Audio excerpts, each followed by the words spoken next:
Si Carla, kinakabahan dahil magpapa-opera siya. Bakit naman, Doc? Ano pa ba yung gagawin procedure sa kanya?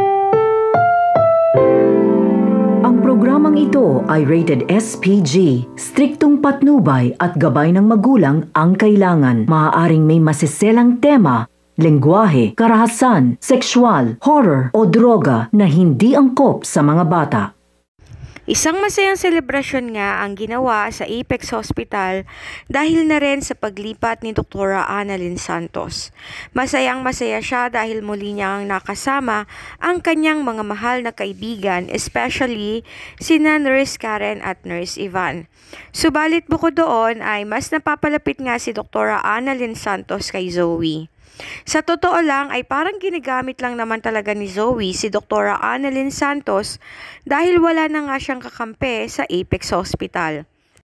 Pakiramdam nga ni Zoe ay pinagtutulungan siya ng mag-ina na si Giselle Tanyag at ang anak nitong si Justine.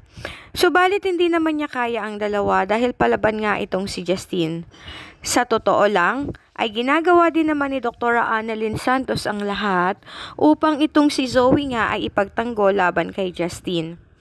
Samantala, sa isang gabi nga na natutulog itong si Dr. Annalyn Santos, ay bigla na lamang niyang napanaginipan ng kanyang lolo na si Don Pepe at sa panaginip nga nito ay isinumbong niya na si Zoe Tanyag ang tumulak sa kanya.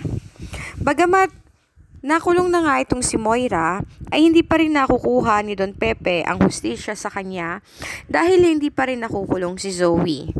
Subalit sa totoo lang, kung maituro man ni Don Pepe, itong si Zoe Tanyag ay parang hindi rin naman kakayanin ni Dr. Tanyag na makulong nga si Zoe. Kahit nung una pa man, ay tanggap na ni Dr. Tanyag itong si Zoe at ayon nga sa kanya ay mahal niya pa rin ito kahit anak nga ito ni Moira sa ibang lalaki. Bigla ngang napabalikwas itong si Annalyn at bigla niyang naalala na si Zoe nga ang una niyang pinaghihinalaan na tumulak sa matandang si Don Pepe at nadagdagan pa ngayon ng kanyang hinala nang magpakita nga sa kanya ang matanda sa panaginip. Pakiramdam niya tuloy ay may kinalaman talaga si Zoe kaya naman kinabukasan nga ay kinausap niya nga ito ng masinsinan.